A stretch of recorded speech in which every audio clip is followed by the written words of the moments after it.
உங்களுக்கும் இந்த டவுட் வந்திருக்கா அப்படின்னு சொல்லுங்கள். பெப்சி அண்ட் கோக் ரெண்டுமே குடிக்கும்போது ஒரே மாதிரியான டேஸ்ட்டாக இருக்கும். ஆனால் ரெண்டுமே வேறு வேறு கம்பெனி நமக்கு தெரியும். எப்படிடா குடிக்கும்போது ஒரே மாதிரி டேஸ்ட் இருந்தாலும் ரெண்டுக்குமே ஏகப்பட்ட டிஃப்ரென்ஸ் இருக்குது. அந்த டிஃப்ரென்ஸை தான் நம்ம இந்த வீடியோவில் பார்க்கலாம். அது மொதல் டிஃப்ரென்ஸ் பெப்சிக்கும் கோக்கும் என்ன, அதோட சுகர் கண்டென்ட். ஸோ கோக்கை விட பெப்சியில் சுகர் கண்டென்ட் ஜாஸ்தியாக இருக்குது அப்படின்னு சொல்கிறாங்க.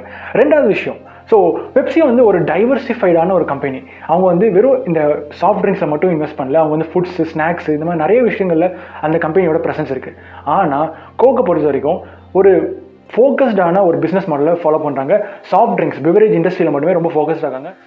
ஸோ ரெண்டு பிராண்டோட வீக்னஸ் பார்த்தோன்னா, பெப்சியை பொறுத்த வரைக்கும் அதில் பார்த்த மாதிரி ஹை சுகர் கண்டென்ட் இருக்குது, so which is not good for health. அதே மாதிரி கோக்கை பொறுத்த வரைக்கும் அவங்க வந்து ஒரு செக்டாரில் ஃபோக்கஸ்டாக இருக்காங்க, டைவர்சிஃபைடாக இல்லை. அதுதான் அவங்களோட பெரிய ஒரு வீக்னஸ். தலையா தளபதியா அப்படிங்கிற மாதிரி விச் டேஸ்ட் பெட்டர் 2021 ஒரு ஸ்டாட் எடுக்கிறாங்க. ஸோ அதில் நிறைய மக்களுக்கு கோக் தான் ஃபேவரட். ஸோ உங்களுக்கு எது ஃபேவரட் அப்படிங்கிற மாதிரி கமெண்ட்டில் சொல்லுங்கள்.